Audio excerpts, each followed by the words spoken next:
अस्सलामुअलैकुम, welcome back to my YouTube family. कैसे हैं आप सब? उम्मीद करती हूँ आप सब ठीक ठाक होंगे। आज बहुत ही ज़बरदस्त भिंडी की रेसिपी लेकर आई हूँ। ये भिंडी मैंने कुछ अलग स्टाइल में बनाई है। सबसे पहले जो है मैंने भिंडी को वॉश कर लिया था और फिर इसको छोटे छोटे पीसेस में काट दिया था। उसके बाद मैंने इसमें 1 चम्मच जितना नमक ऐड कर दिया और 1 चम्मच जितनी मैं इसमें काली मिर्च पाउडर भी ऐड कर दूँगी। और जो है काली मिर्च पाउडर ऐड करने के बाद हम इसको अपने हाथों की मदद से मिक्स कर देंगे। चैनल पर नए हैं प्लीज़ चैनल को लाइक और सब्सक्राइब कर दिया करें ताकि हमारी आने वाली हर नई वीडियो का नोटिफिकेशन सबसे पहले आप तक पहुंच सके। यहाँ हमने भिंडियों को अपने हाथों की मदद से मिक्स कर लिया। अब यहाँ मैं फ्लेम को ऑन कर दूँगी। उसके बाद मैंने उसके ऊपर एक कढ़ाई रख दी, उसमें 1.5 कप जितना मैंने ऑयल ऐड कर दिया। ऑयल ऐड करने के बाद मैं जो है चम्मच की मदद से आहिस्ता आहिस्ता जो है वो भिंडियाँ इस कढ़ाई में ऐड करती जाऊंगी और यहाँ पर हम भिंडियों को अच्छे से फ्राई कर लेंगे। फिर इसके बाद मैं थोड़ा सा इसमें प्याज ऐड कर दूंगी। प्याज मैंने यहाँ पर 1 से 2 जो है मीडियम साइज़ के ले लिए थे, उनको स्लाइसेस में काट दिया था, वो मैंने इसमें ऐड कर दिया।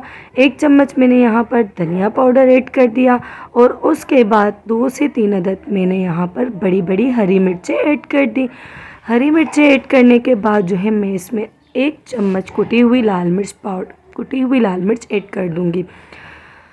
कुटी हुई लाल मिर्च ऐड करने के बाद जो है मैं इसमें 1 चम्मच जितना गरम मसाला भी ऐड कर दूंगी। गरम मसाला ऐड करने के बाद अब मैं इसको चम्मच की मदद से मिक्स कर लूँगी और इन भिंडियों को अच्छे से फ्राई कर लूँगी। चैनल को लाइक और सब्सक्राइब कर दिया करें, वीडियो को एंड तक लाजमी देखा करें, इससे आपको हमारी वीडियो अच्छे से समझ में आ जाएगी। फिर इसके बाद मैंने इसको यहाँ पर 15 से 20 मिनट के लिए कवर कर दिया था, वो वीडियो मुझसे स्किप हो चुकी थी।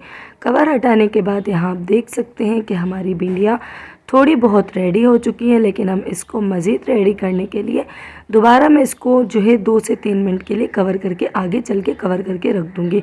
फिर मैंने इसमें 2 से 3 अदद टमाटर छोटे छोटे पीसेस में काट दिए, वो मैंने ऐड कर दिए। टमाटर ऐड करने के बाद जो है अब मैं इन टमाटरों को भी इसी भिंडी में मिक्स कर दूँगी। ये हमारी भिंडी बहुत ही ज़बरदस्त सी बनी थी। ये रेसिपी हमने कुछ अलग अंदाज में बनाई है, आप भी इसी तरह बनाइएगा, आपको ये रेसिपी बहुत ज़्यादा अच्छी लगेगी।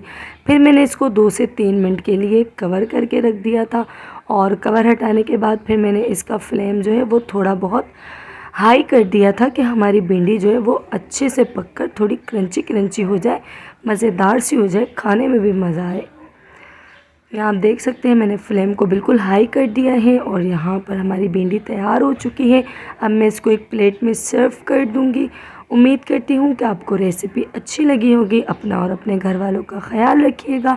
मेरी रेसिपी को ज़रूर ट्राई कीजिएगा। मिलते हैं अगली वीडियो में। अल्लाह हाफिज़।